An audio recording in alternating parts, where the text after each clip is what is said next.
Now, I'm going to be speaking today on some principles of justice, basically on the principle of justice, and I'm going to be giving you some different interpretations. What I want to do, first of all, is talk about what the problem of justice is. Why exactly justice is a problem, what are the problems involved in it. Then I want to give you some competing theories and conceptions of justice. One conception versus another conception. And then I want to kind of end up with some very general reflections on the role of justice in healthcare and our society.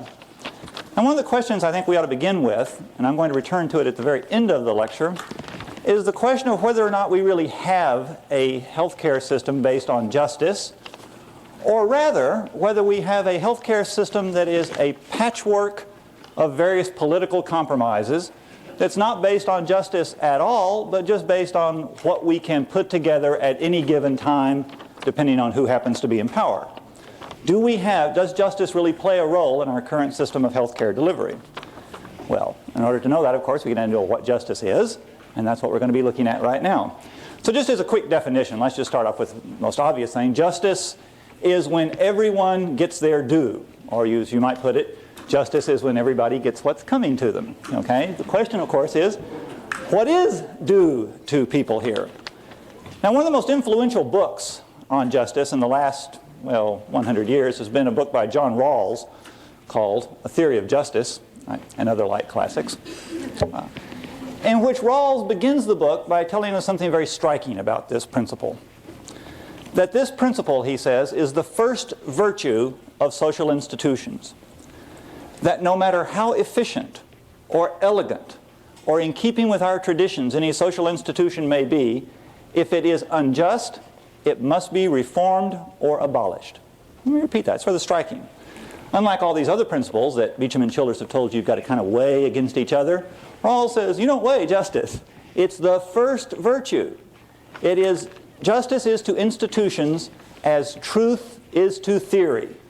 Right? No matter how elegant your theory is, no matter how helpful it is, if it's false, it's got to be reformed or abolished. You might say that in matters of theory, right, for every complex question in life, there's an easy, obvious answer, right, which is wrong. So no matter how simple or elegant your theory may be, if it's not true, it has to be abolished. No matter how elegant or efficient an institution may be, if it's unjust, it must be abolished. Now note, the problems of justice in healthcare are particularly vexing because of different social goals that we have. In particular, 4 competing social goals. I want to mention these right at the outset before we talk a little bit more about what justice is. First, one of the things we'd like in our healthcare system is to provide the best possible care. We want to provide the best care that we can to the individuals in it. On the other hand, we'd also like to be able to provide equal care. And it's clear that you can't provide the best care and equal care. We also want to preserve, in our particular arrangement, freedom of choice on the part of both the healthcare consumer and the healthcare provider. Yet you obviously can't provide the best care, preserve equality, and allow freedom of choice. And then finally, of course, we want to contain costs. We want the best care possible, but we don't want to pay for it. Now, it's clear that these goals conflict, and part of a theory of justice, if it's going to be of any value to us, is going to be able at least to help us pick and choose our way through these goals about learning how are we going to make compromises and trade-offs between best care, equal care, el cheapo care, and preserving freedom of choice for everyone. Now, I say justice is when everyone gets what's due to them. Right? And you might think that the quick answer then is what's due to people is, just that everybody be treated, justly, alike. There's a formal principle of justice which says treat like cases alike. You might think that that's really all there is to it, right? And then I could just sit down, right? We'd have a long and extended break. Look, as Beecham and Childers point out in the book, right, treating like cases alike is just not going to work because you have to know in what morally relevant respect are the cases similar. The best argument I know against this is actually an anecdote about a philosopher named Sidney Morgenbesser, who teaches at Columbia University, who 4 years ago was requested to serve on jury duty in New York City. The case concerned something to do with a New York City policeman. During the interview for jury duty, he was asked if he had ever had what he regarded as either an unfair or an unpleasant encounter with a New York City policeman. He said he had once had an extremely unpleasant encounter with a New York City policeman, but it wasn't unfair. He was then asked to elaborate. He said, in 1968, when I was walking across campus with my notes to teach my introduction to philosophy class, 3 New York City policemen ran up behind me, pushed me over to the ground, and they beat me with sticks. Right? And the person interviewing was astonished and said, this is not unfair. He says, oh, no, they did it to everybody. So obviously, you're going to need more than just the formal principle of justice here, right? You're going to need some morally relevant considerations. Now, in particular, you're going to need 2 considerations. You're going to need, does this go out? You're going to need an ideal of the person, okay? And you're going to need an ideal of society, because what we're going to count as justice, and this is going to become a little clearer, I think, as we go along, really depends on how we fashion those 2 ideals. What kind of people do we wish to be? What kind of society ought we be living in? Look, it's pretty clear if you just take a stark contrast that if you take 2 very different types of society, what's going to count as a just distribution of resources is going to be very different.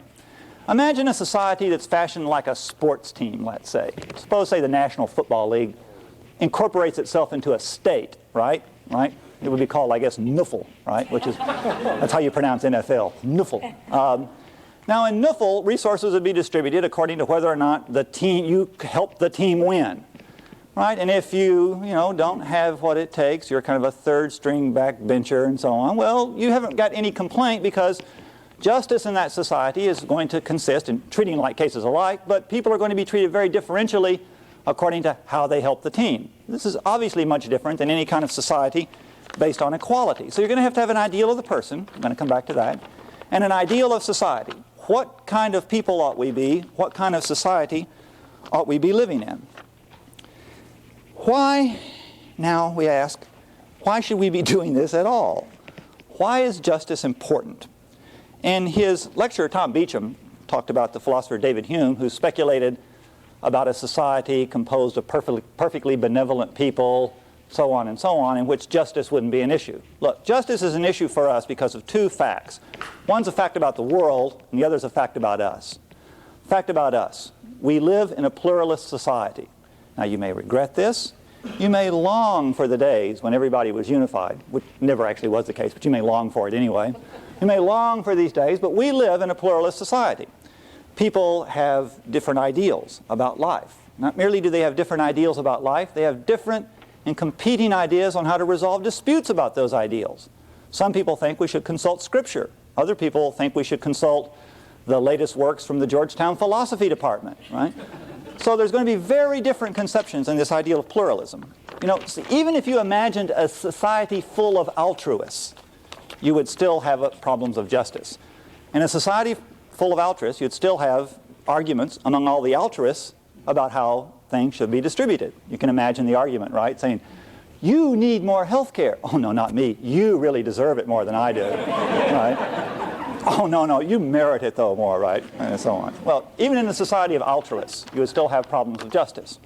Second problem of scarcity. There's just not enough to go around. Look, this is going to be the case no matter what technology does, right? We can't hope to eliminate scarcity because scarcity takes 2 forms. There's the problem of scarcity when we ask who gets what when there's not enough to go around, when there just aren't enough hearts and kidneys and everything to go around. Who gets what? Even if there were enough of everything to go around, who gets the surplus when everybody has enough? Once everybody has adequate this or that, who's going to get the extra stuff, the extra cosmetic care, so on and so on. So you're always going to have a problem of scarcity. So even in a society of altruists characterized by Star Wars technology, referring to the movie, where there's just lots of things that can be produced, you still have problems of justice. A fact about the world, a fact about us, scarcity, and pluralism here. Now, the problems for a theory of justice, I think, given these facts of scarcity and pluralism, I think are pretty immense. What would be the purpose now we want out of a theory of justice? Well, in the healthcare arena, we would want it to pick our way between those 4 competing goals.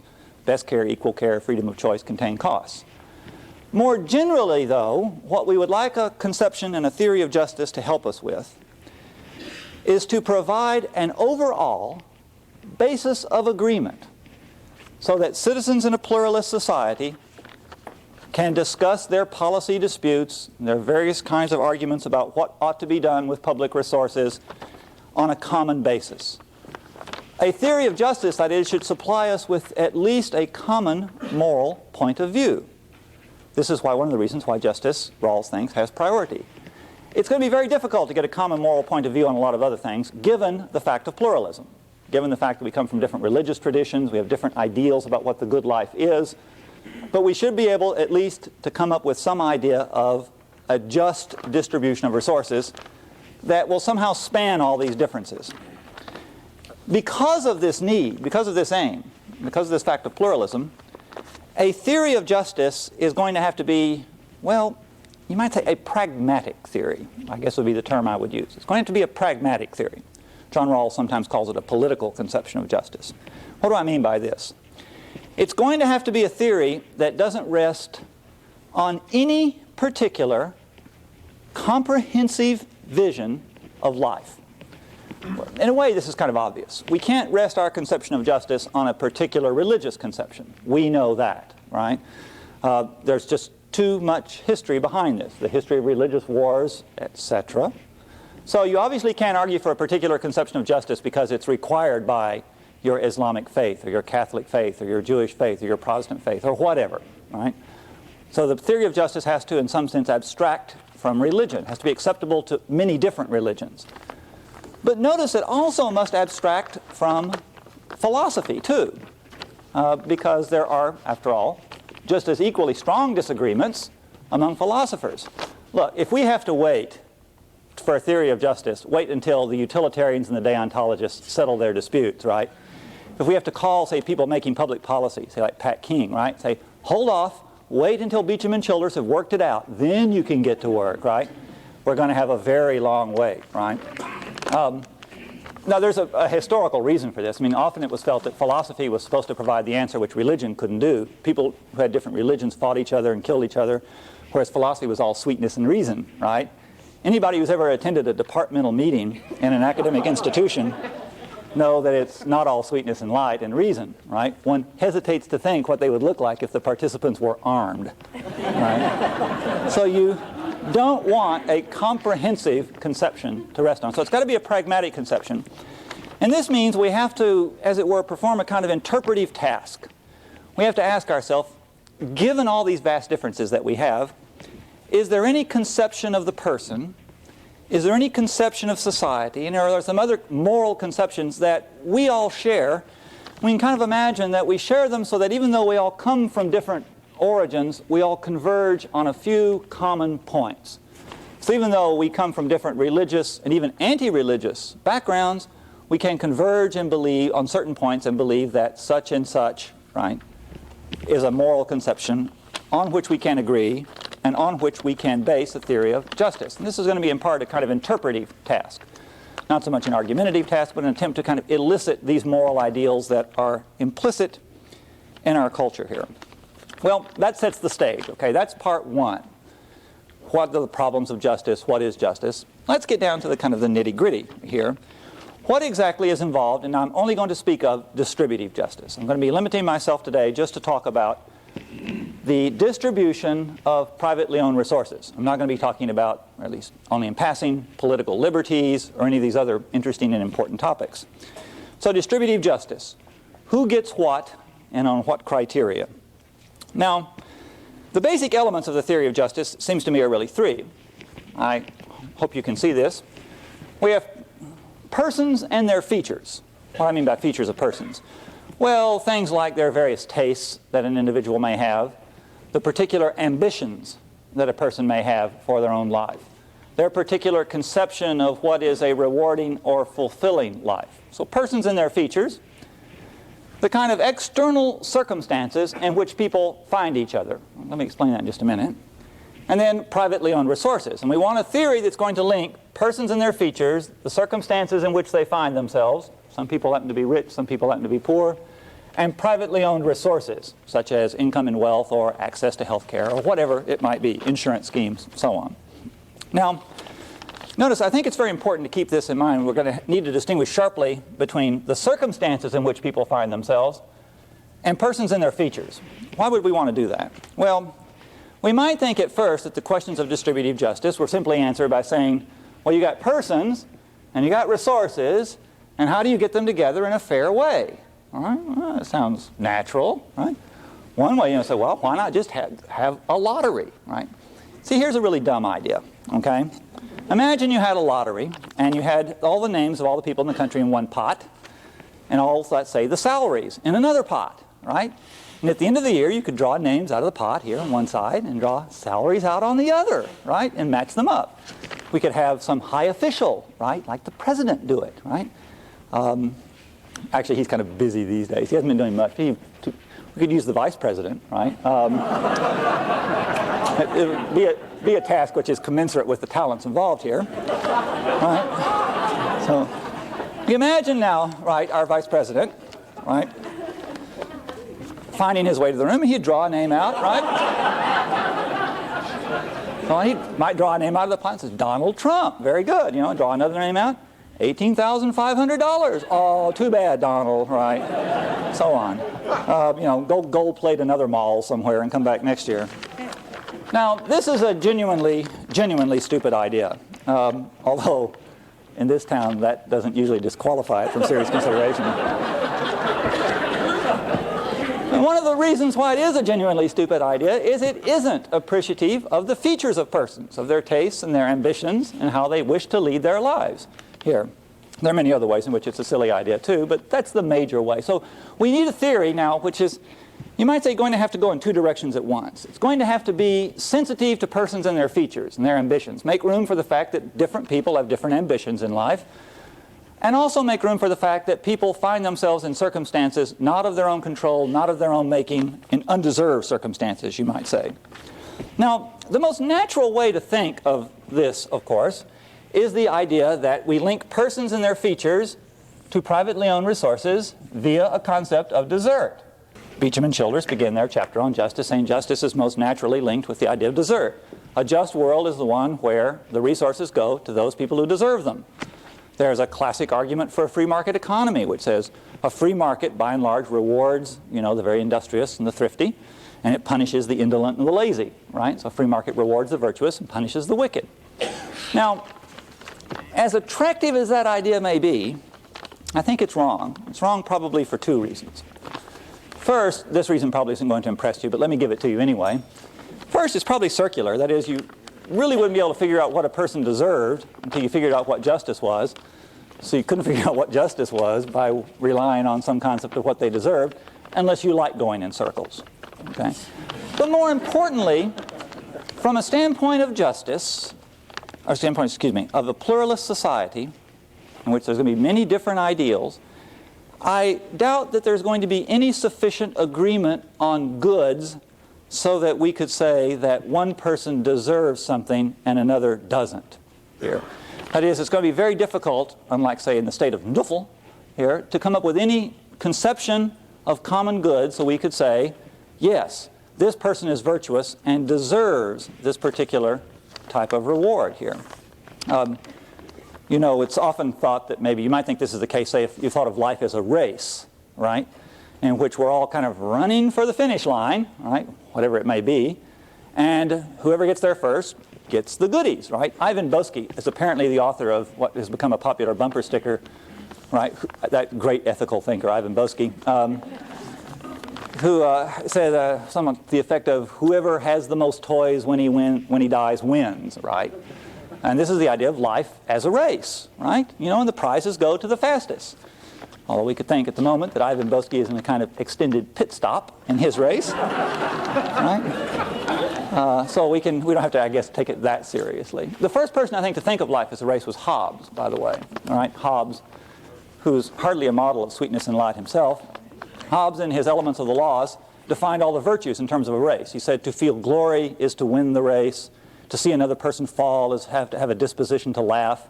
To know that you're behind a few other people is humility. To know that you're behind a lot of other people is misery. So on, right? But anyway, life is not a race. Even if you think it is a race, ask, for what? Right? It reminds me of a cartoon I saw in the New Yorker of two angels sitting on a cloud and a jogger angel's going by them. And the angels are saying to each other, say, I wonder what he thinks he's keeping in shape for now. Right? Now, There is, however, I think, a deeper reason from a standpoint of a pluralist society why you wouldn't want to use the theory of desert, and this plays into this alternative conception of justice. And that is that we would think that you deserved certain resources provided only that you deserved whatever it is that you use to get those resources. But it's pretty clear that people often don't deserve many features of their life, many, in fact, very important features of their life. People can be winners or losers, as we can put it, in three great metaphorical lotteries. Some of these are discussed in the Beecham-Childress chapter. First, there's the natural lottery. Look, some people win and some people lose. Some people are born with a lot of health and a great genetic makeup so that they don't tend to get sick. Other people are born chronically ill, right? Or born with dispositions, perhaps, to develop chronic illness later on. And this is no fault of their own. This is not of their choosing, not in their control. They can't be said to be deserving of this. The philosopher Bertrand Russell was asked in his, I think his 95th birthday, he lived to 97, right? What was the secret of a long life? And he said, choose your parents wisely, right? Which, like most philosophical jokes, is a real side splitter. But of course the idea is you can't do this, right? You know, the fact of the matter is there are just certain features of the natural lottery. You just don't choose that part of the natural lottery. Therefore, the fact that I may have certain resources coming my way because I won in the natural lottery and you lost surely can't mean that I deserve those any more than I deserve to win the Maryland or the DC lottery. That's just luck. Good luck and bad luck, okay, the natural lottery. There are also, of course, winners and losers in what we might call the social lottery. And the social lottery is not just a matter of being born, say, wealthy or poor, but also very much a matter of the kind of, well, social environment into which one is born. You might, if you come this far, the odds are you came from a pretty good family, probably gave you adequate nurturing, allowed you to develop a sense of self and a sense of responsibility and adequate sense of self-esteem here, but that's not true for everyone. Some children are born into terribly abusive homes. Some people are born into homes in which they're really not capable or allowed to develop this kind of sense of self. And it's not their fault. It's not of their choosing. It's bad luck. Now, the odds are if you're here, you've had good luck, right? Robert Coles in his book, the psychologist Robert Coles in his series of books, Children of Crisis, has a section on the children of the poor and the children of the affluent. And he talks about how at very early ages, like about 4 or 5, the children of the affluent tend to say things like, well, when I grow up, I'm going to have to work very hard, right? You have to work hard in order to get ahead in the world. There's a sense, though, that the world is my oyster. There are lots of possibilities. I've got to really go out and grab them, right? Whereas children of the very poor often tend to say things like, well, there's just no sense trying. They, capital T, they've got it stacked against you, right? You're just butting your head against a wall here. So even at a very early age, there's a sense that, it's not that you're lazy, you're crazy to run your head against this wall here. Now, no, it is very easy, I think, at various points in our lives when you achieve a certain level, let's say, of professional stature, right? To think that it's all been your doing, right? That you didn't, in fact, stand on the shoulders of other people. You look back on your life and you say, ooh, I studied hard in high school. I did well in college. In medical school, I was a good person, right? I'm a good little doobie. I deserve everything coming my way. And even on April 15th, I often have these ideas myself, right? But you really think about it, well, there's really a lot. There's a lot that is just a matter of luck. It's hard to say exactly what is and what isn't a matter of luck, but it does seem at least safe to say that a large part of our makeup, our psychic makeup, that strength of character that allowed you to pull those all-nighters in undergraduate school so you didn't fail out, was in fact a matter of luck, not something that you chose, perhaps, to have. Okay? Some of it you obviously did, but not all of it. Finally, there's a matter of what we can call winning and losing in the opportunity lottery. It's one thing to win the natural lottery and win the social lottery, but if there are no great opportunities, there's really nothing to do it with. Napoleon, who was no slouch at these matters, once said that ability without opportunity is nothing, right? And he's right. Think of how the matters of luck involved simply in being at the right place at the right time. Take Stephen Jobs, right? an icon to young entrepreneurs. The founder of Apple Computer Company, who then got booted out of Apple Computer Company, now started another computer company. One of the world's wealthiest guys, right? Well, he happened to be lucky. I mean, here he was, he dropped out of school, spent most of his time making illegal devices to use to make long-distance phone calls on the old AT&T system, which was a federal crime. Almost got caught several times. This is by his own account, right? This is a person writing his memoirs when he's 25 or something. And at the same time that AT&T is trying to track him down, right, because he's making these little illegal boxes to make free phone calls, and he's breaking into the computer labs at UCLA to play around on the computers, which is also illegal. The Defense Department decides to buy microchips by the boxcar load, thereby driving the price down from several $1,000s to a couple of $100s. And there's this opportunity that Jobs seizes. Had the Defense Department not decided to do that, as a matter of fact, if Boyce at Intel hadn't invented the microchip, or if AT&T had been a little more vigilant and nabbed him, right, in the right time, Steve Jobs would not be this great icon. He instead would probably be sitting in, well, he wouldn't be sitting in jail anymore. He'd be out on good behavior. But one doubts that he'd be the CEO of Next Computer Company. Look, opportunity is very important. Imagine, say, Pete Rose. Pete Rose has been in the news a lot lately. Imagine, say, take the talent that Pete Rose has. Now, Pete Rose is a good example of a guy with a lot of ambition, right? And he's, his nickname was Charlie Hustle because he played more than he had talent, right? So you might say, well, this is really good. We ought to reward him disproportionately. But now imagine, see, Pete Rose has a very peculiar talent, right? You can take a stick carved out of a tree, right? And a little leather ball, you can take it and it can curve in on him and he can hit it 1/3 of the time, right? Nice talent, right? Imagine an identical character, let's call it Petrus Rosa, right? Living in the waning days of the Roman Empire, right? Bringing all his friends over, like Marcus Aurelius, saying, watch what I can do. So, curve the ball around here, right? 1/3 of the time I can hit it. Like, great, Petrus, right? Too bad there's not a game of professional baseball yet, right? You were born 1,700 years too early, okay? So it's very important that you have the right opportunities present here. Okay, so people can win or lose in the natural lottery, the social lottery, and the opportunity lottery. Because of this, we might say that in fact, call these all circumstances of people, the circumstances in which people find themselves can be so undeserved as to make it seem very implausible that, given these other considerations too, the fact that life isn't a race and we have a pluralism of goods, as to make desert inapplicable for problems of justice. Now, this is not to say that desert is inapplicable for all moral areas of life, or that there aren't other areas in which we award gold medals to Olympic runners or whatever, in which desert's applicable. But for the standpoint of distributive justice, of the distribution of privately owned resources, desert won't work. Instead, we should adopt a different principle. Following Rawls, let's call it entitlement.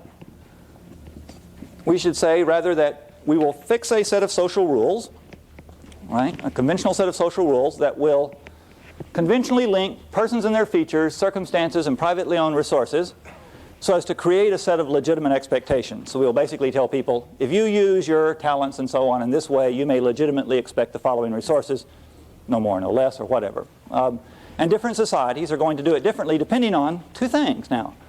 What type of person they wish to encourage, what type of society they wish to be. Okay, well this sets, I think, as it were, kind of the elements of the theory of distributive justice. So the theory of distributive justice has to give us a set of legitimate expectations, some social rules, some entitlements that link persons and features, circumstances, and privately owned resources. Now, what type of society do we want to be? Well, it seems to me there's really three types of models that are available and that have been offered in the literature. One we can call a kind of radical pluralist or radical individualist idea. It's very analogous to the idea of being shipwrecked on an island. The basic conception in the radical pluralist model is that we, all of us here, all the nation, are bound together merely by accidents of geography and history. That is, we happen to be in the same place at the same time. It's as if we were all out sailing on our own little boats. The boats sank and we all washed up on the same island together. We're on this island together purely by accidents of history and place. Okay? Accidents of geography and history.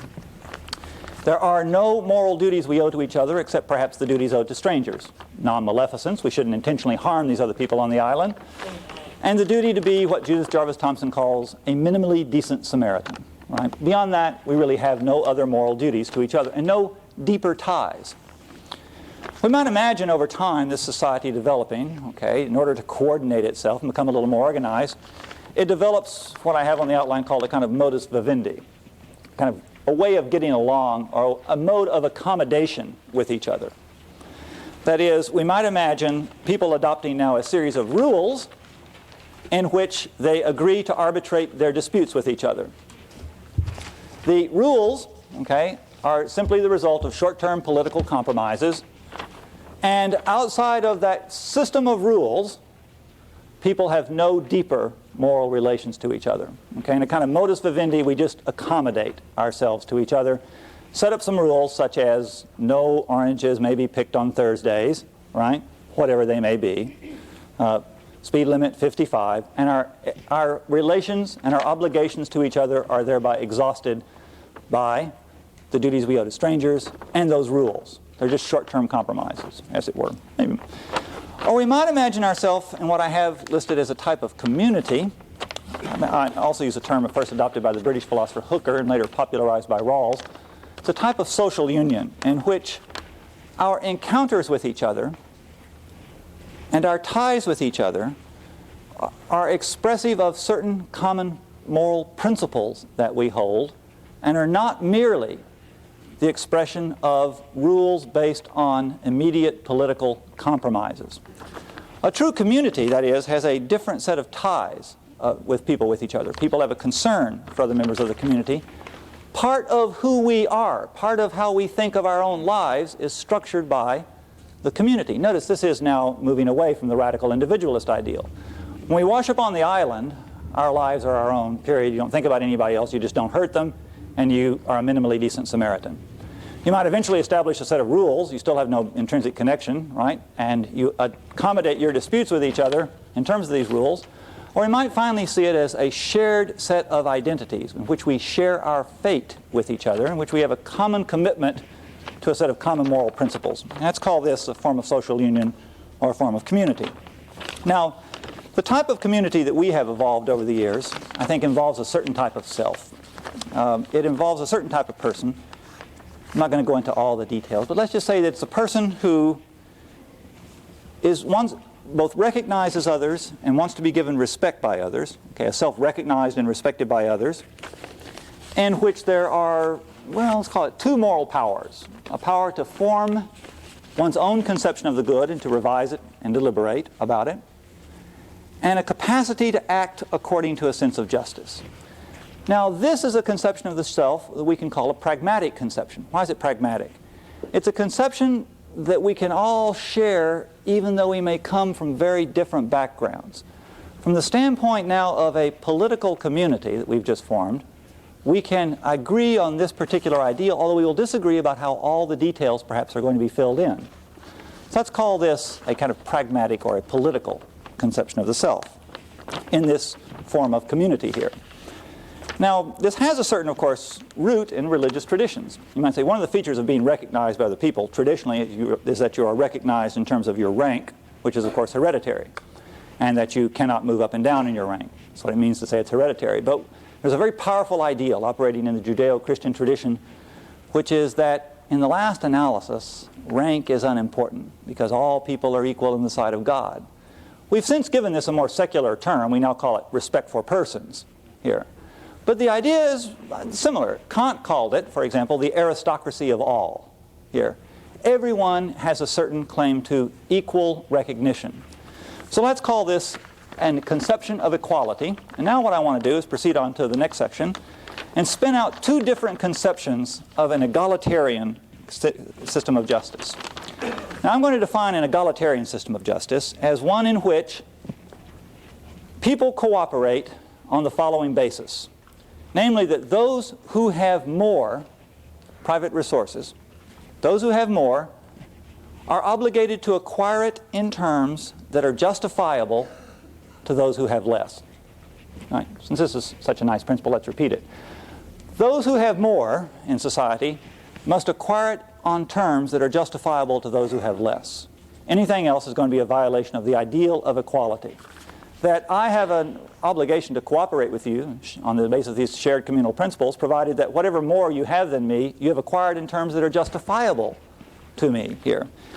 There are two ways in which we can think of this kind of justifiability. The first way, of course, is Rawls's own way. Rawls calls it the difference principle. It's a principle to accommodate the differences between income and wealth of various individuals, or more generally, privately owned resources. Rawls says the only way in which we can justify having more is that those people, the only way we can justify having more is that no inequality of resources in society. That's a very striking principle. No inequality is justified unless that inequality works to the betterment of the worst off group in society. So you always look at the worst off group in society anytime you're introducing an inequality, and you say, does this make them better? If it does, then the inequality is justified. If it doesn't, then no matter how efficient it is, no matter how advantageous it may be for any particular group, or no matter how much we may want it, it is nonetheless unjust.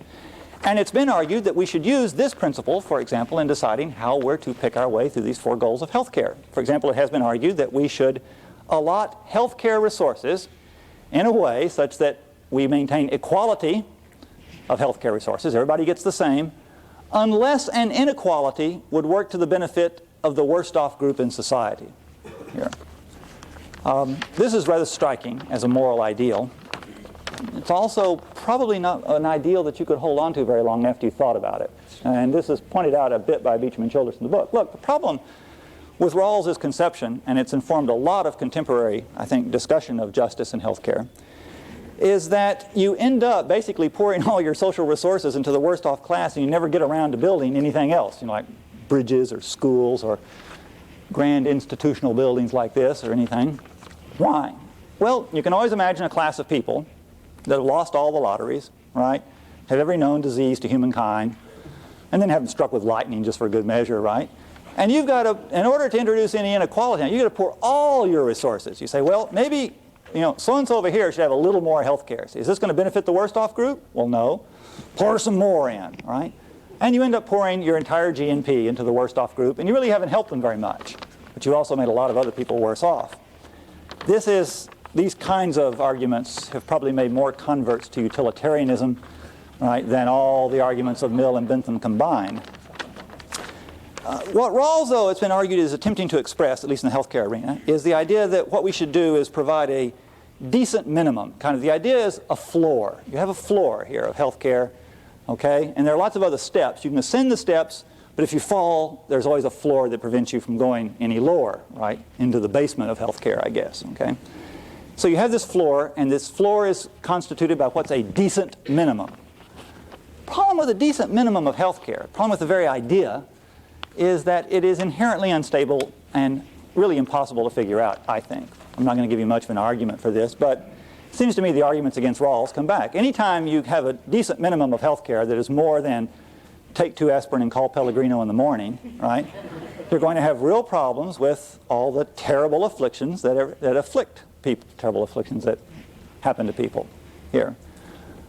There's no way to provide a substantive criterion of a decent minimum. Because of this, I think, see, Beecham and Childress in their section of the book, when they argue for the decent minimum, at this point do the usual, in which they say, well, of course, it's very speculative, it's very argumentative. We should leave it up to the procedures of a fair political process to decide this, right? We can't do it philosophically, right? This is the way philosophers almost always in their papers say, I'd like to do this, but we'll have to save that for another time, right? Leave it to the fair processes and procedures of democracy. You know what that means, right? That means Congress, right?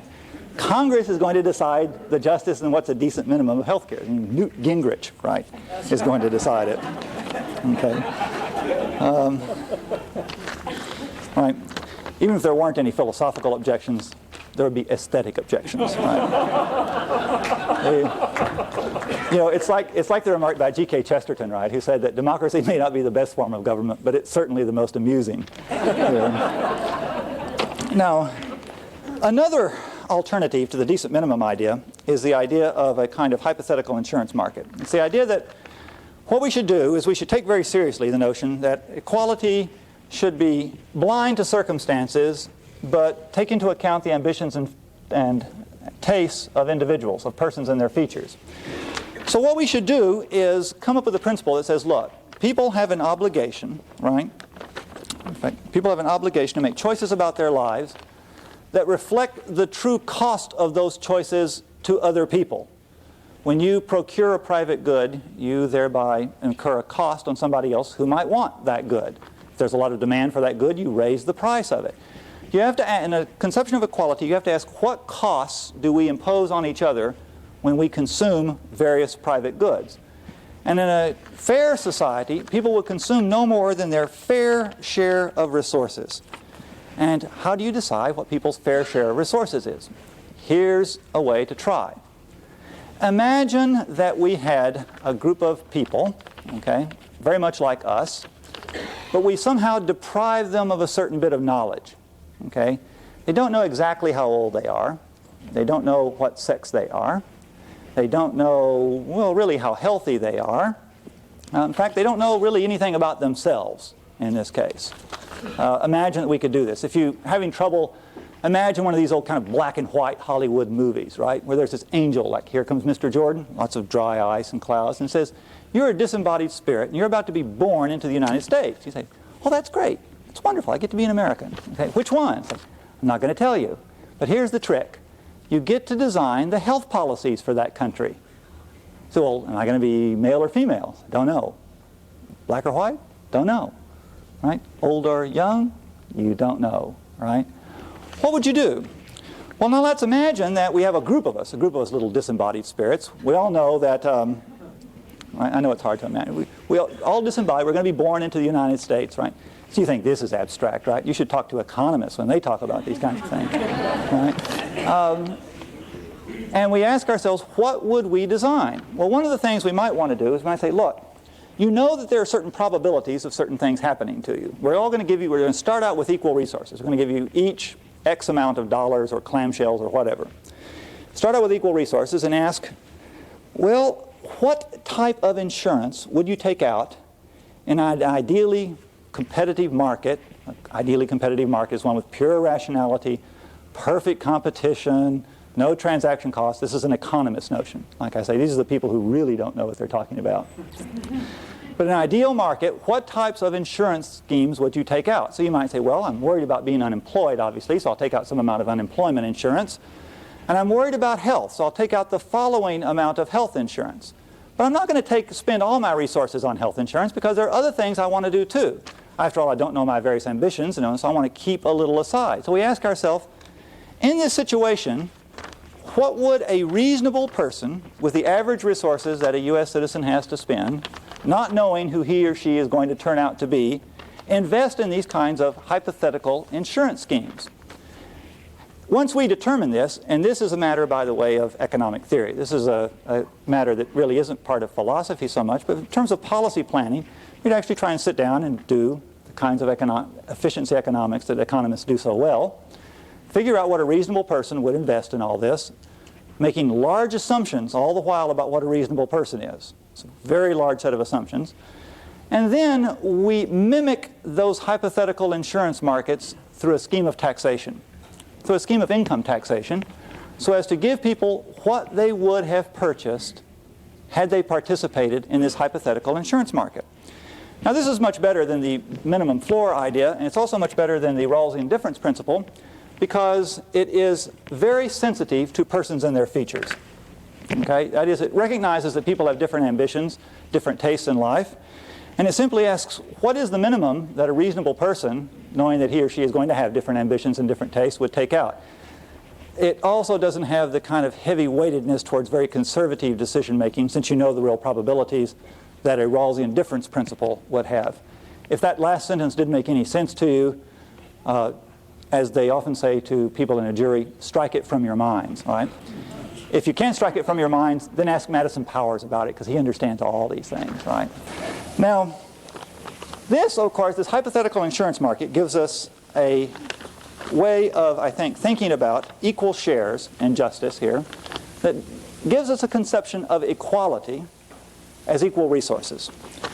I want to talk very briefly now about an alternative conception, the libertarian conception. Libertarians, who form the third largest political party in the United States, say that this is all wrong. Say, look, a lot of what you've said is right. You know, people's lives matter to them and all this stuff. But the point is, what's really morally important about people is not this idea of being equally recognized and all this other stuff. It's the fact that people can make choices, that people have a certain amount of freedom in their life. What's morally important about people is their capacity to choose. And thus the principle of distributive justice that we have should be, from each as they choose, to each as they are chosen. And fairness has nothing to do with it. What I have been arguing for is a conception of justice as fairness, arguing that fairness is now best set by this conception of hypothetical insurance markets. The libertarians, on the other hand, tell us that fairness has nothing to do with justice.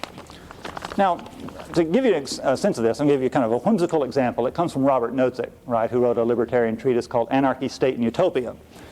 Nozick says, look, it's often true that people's circumstances are just terrible and they're undeserved, right? But so what? Here is the world, imagine, okay? The world consists of person A, person B, person C, person D, and then the opposite sex, A prime, B prime, C prime, and D prime. Okay, it doesn't matter which sex is which. This is one set, these are the other sets. In this world, people are deciding to get married and they're looking for the most attractive partners, right? Now I've ranked them in terms of attractiveness, so that if you look at A, for example, A is the most attractive person in this world. A is very well off, well-to-do, you know, good looking, you know, good sense of humor, right? Ironic without being cynical, right? Vulnerable without being wimpy, right? So on. B is almost the same, but has a tendency to blame other people for his or her troubles, right? C watches entirely too much television, right? D is ghastly, right? Now D, of course, would rather marry A prime, right? That's D's first choice. But of course, if we allow free choice on the basis of completely undeserved circumstances, A and A prime will marry each other, B and B prime will marry each other, C and C prime will marry each other, D and D prime out of desperation, right, will marry each other. And we might say, well, gee, this is really too bad, isn't it? I mean, after all, A didn't deserve to be so good looking and wonderful, right? And so we ought to, in all fairness, well, I don't know, disfigure A, right? Or right, throw foul chemicals on him or her, something like that. Well, obviously not, right? So what the libertarians like to say is, look, it really is unfortunate that D doesn't get to make the important choices in his or her life. D stuck with D prime, vice versa, right? That's very unfortunate, but it's not unjust here. Now you might say, well, yeah, the whimsical example of getting married, that's very nice and everything, but what about these real things that people do when they make their own choices and they really disadvantage other people in the real world, right? Not in terms of marriage partners, but in terms of really taking resources away from other people. Well, that happens all the time. I mean, suppose that you build mousetraps for a living. Very nice, elegant little mahogany mousetraps with brass springs, right? Sold in the sharper image. Okay? And your family's been doing this for centuries, and then I come along and develop a new mousetrap, a better one, right? A digital mousetrap. It can be assembled for a couple of cents, and I put you out of business. Well, so what, right? Say the libertarians. And after all, I had a right to do it. My right severely disadvantages you. You're now out of work, you're unemployed, right? Your life is over, it's ruined. But I had a right to do that, okay? The libertarians hold up the ideal of liberty, not equality as primary, and say, look, anytime you try and enforce equality, you've necessarily got to interfere with people's lives. This libertarian conception has been given a very elegant formulation in an important work by Tris Engelhardt, mistakenly titled The Foundations of Bioethics, in which he argues for this libertarian conception of healthcare. The idea is, let everybody choose everything freely, and then after it's all over, out of beneficence, we'll take care, perhaps through voluntary contributions, of the less well-off, right? Not a conception of equality, but rather a conception of liberty. Now, one of the striking features of the libertarian conception is that it has a much different view of people. Really, people as involving the choice of their will, and it has a much different conception, as it were, of whether or not we should consider the costs of our choices. The libertarian says, make your own choices. You're under no obligation to consider the cost to others.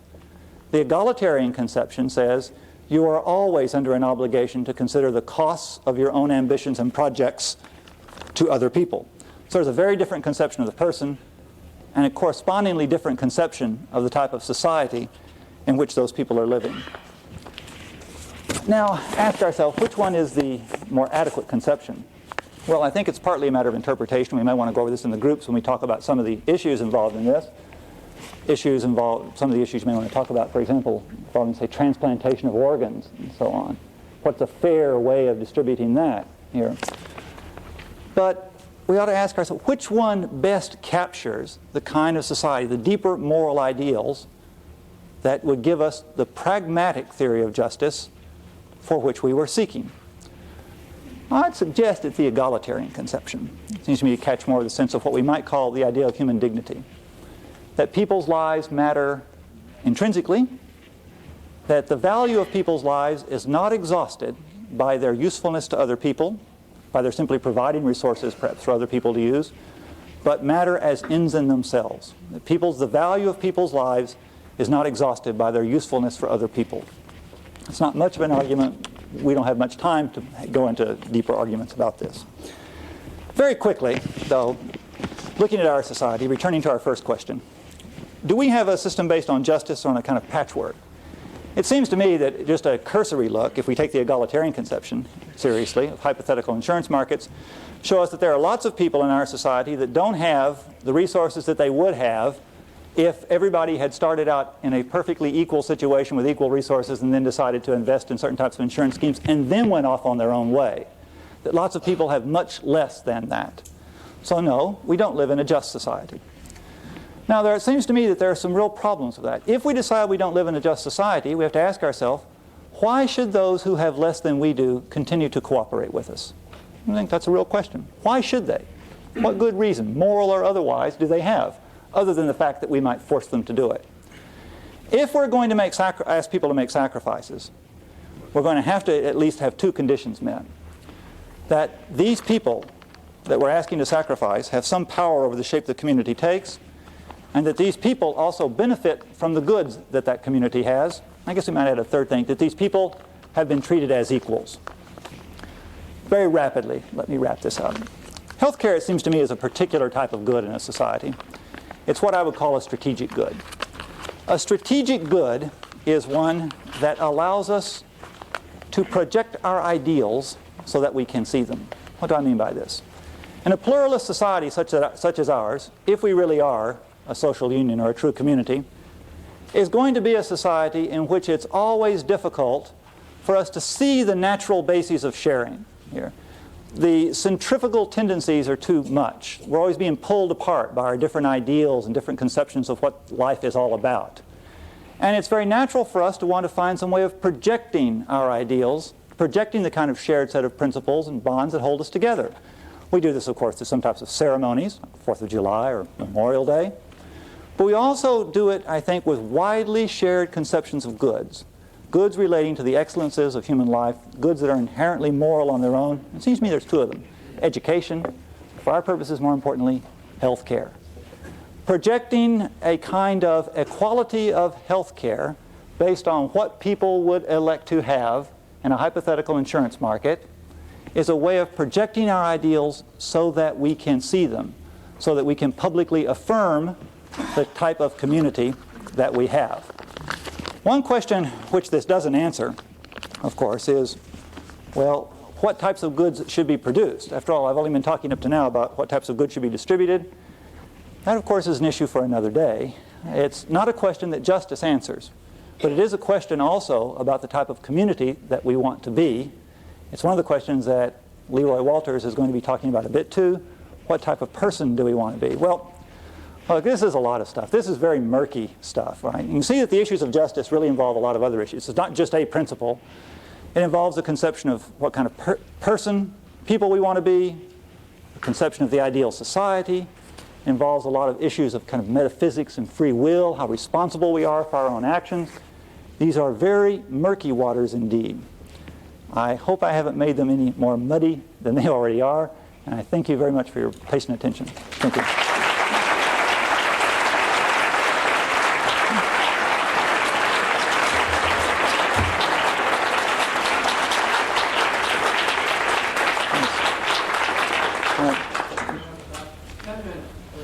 We do have discussion. One question I have relative to your issue of justice in society.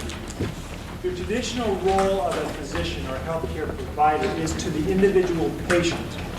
Yeah. And how do you deal with the conflicting issues there? For example, the issue of transplantation of organs and the cost of these organs, society versus the individual. Okay, that's a good question. The issue was, how do I...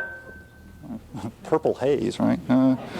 How do I deal with issues such as transplantation of organs and so on, right? Well, one of the things, notice in the hypothetical insurance market, you'd ask yourself is you'd say, what are the chances, first of all, of my needing an organ transplant? That's the first question you ask. And in a competitive market, given the information we have now, what would it cost to buy insurance for that? Now note, if the insurance is terribly, terribly expensive, it may be perfectly rational for me to only buy a minimal amount of it.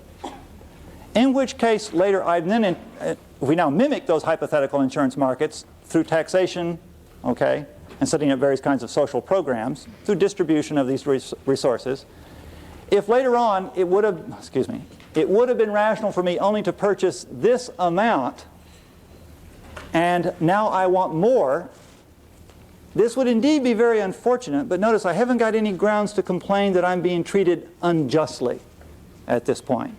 See, I think one of the things that the hypothetical insurance market allows you to do is really think about the kinds of hard choices that a society has to make here. And rather than using some overall conception of general utility, let's rather ask, take a slightly more individualistic standpoint, what would rational individuals decide to insure themselves against? Now, one of the objections, which I think has to be taken seriously, is that there is no such thing as what rational individuals would insure themselves against. There is no such thing as the rational individual. And that is a serious objection.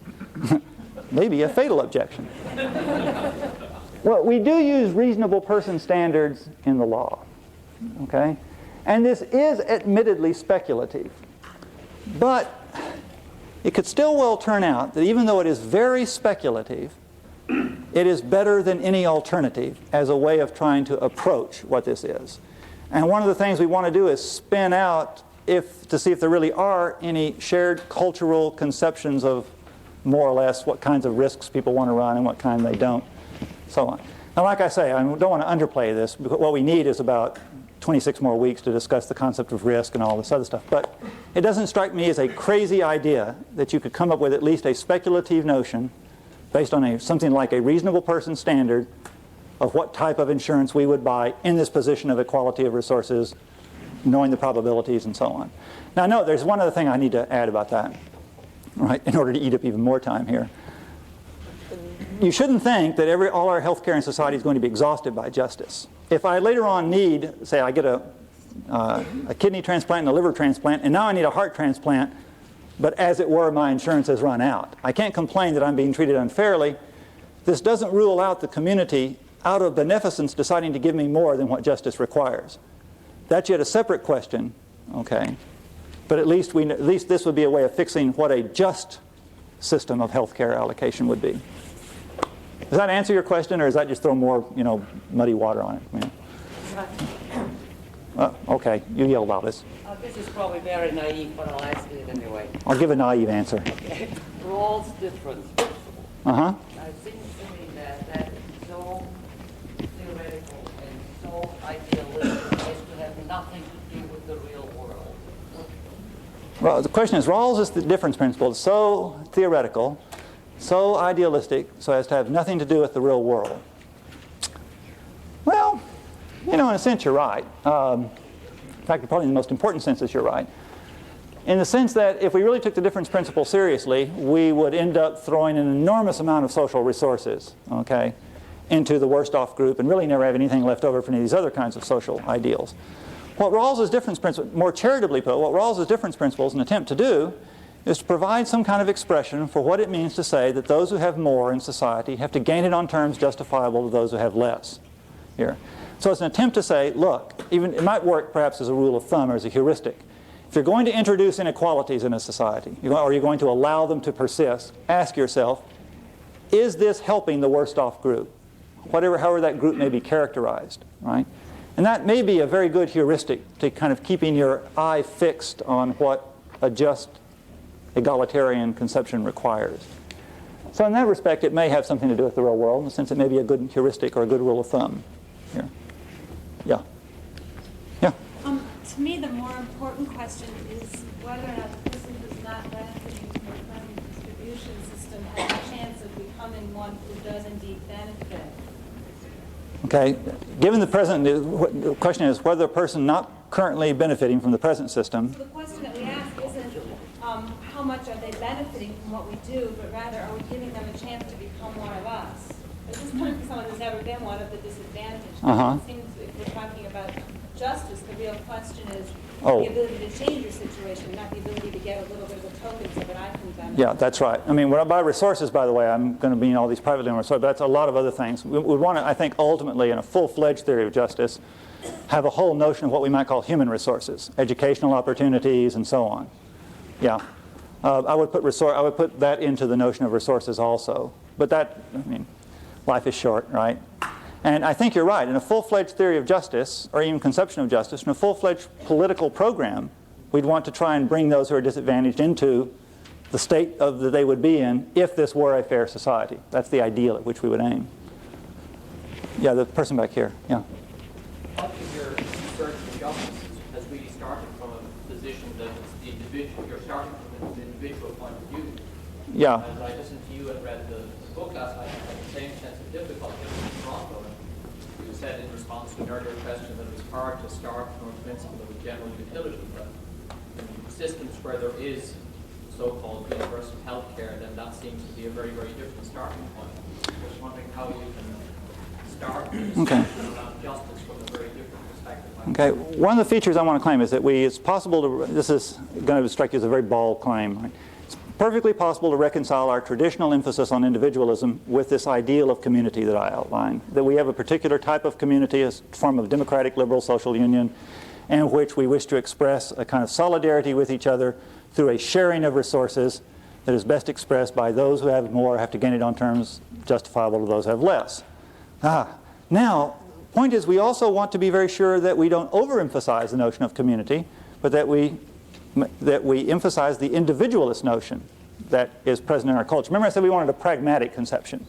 We want a conception that's acceptable to all of you independently of your particular philosophical or religious starting point. So the Kantians can accept this, and the utilitarians can accept it, you know, and the Aristotelians can accept it. They can all come to it through different ways. Okay? This is assuming, and I haven't given you any argument for this at all, that this idea of individualism is important in the kind of Western culture we're in. So what we want to do is have an idea of individualism that is going to still allow us to come up with social policy. So we ask, what would individuals, okay, starting out from a perfectly equal starting point with equal resources, but deprived of certain knowledge of themselves, right? See, put them in a really fair auctioning or bargaining position in this case. Deprived of knowledge of who they are, so they can't discriminate against the other sex or the other race or short people or tall people or whatever. And I'll ask, what would individuals reasonably insure themselves against? And that provides you with a admittedly speculative standard, okay, for fashioning public policy, which is, of course, going to be fashioned, right, in terms of universal health care or something like that. Gives you an ideal for fashioning public policy that also is attentive to the individualist nature of our culture. Did that just sound like so much gobbledygook, or did that? No, I have no difficulty with that.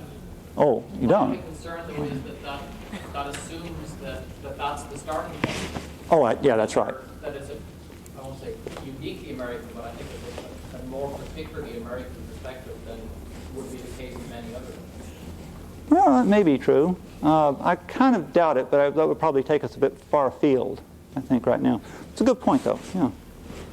Start out by promising people nothing to get them into a real social contact, but then you end up saying that justice is not enough. It must be integrated by other things, like solidarity and so forth. Isn't this a contradiction? I started by saying justice was the first virtue of institutions, okay? And then ended up saying it may be the first virtue, but it's not the only virtue of institutions. There are many other virtues, and after you satisfy, don't be happy. If you even, we're a long way from satisfying justice. But if we did satisfy all the demands of justice, we shouldn't be happy to stop there and say, well, we got a just society, everybody go back to sleep. right? You know, you also want a better society. Okay, so justice is only, as I've put it, only concerns the distribution of goods, notice. We haven't yet talked about what goods should be produced in order to be distributed, and that itself is going to involve questions full of social utility and of what kind of society and people we want to be and so on. Yeah? In the hypothetical model, how do you account for changes, new things that come up that weren't known when you made those first choices?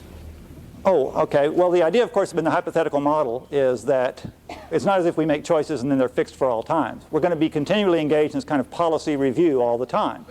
So what we want to do anytime we sit down for any type of policy review is, given what we know now, what's been produced in the last 50 years, right, and its costs and attendant risks and benefits, what would reasonable people take out as hypothetical insurance, right, in light of the information that we currently have. So this is a way of continually updating our policy in light of the same principles, okay, but new information. Is that, I notice everybody shaking their heads, right? I think this is because either people are, I've hypnotized everybody, or... Do you have to add more resources, though? Otherwise, are you saying that people just are constantly redistributing? I think what it means is that we're constantly redistributing. You know, you said, do we add more resources, or is it that people are constantly redistributing? Income tax is going to lead to redistribution, yeah. Notice you'd have income tax and not consumption tax. Consumption tax is taxing people for their ambitions and tastes, for features of themselves. We're only taxing the circumstances. We want to be sensitive to ambition, but blind to endowment, right? Sensitive to those features of life, okay, that involve our choice, blind, however, to circumstances, right? God fixes the span of our lives, and Leroy fixes the span of our lectures. So I see that mine is over. All right, thank you very much.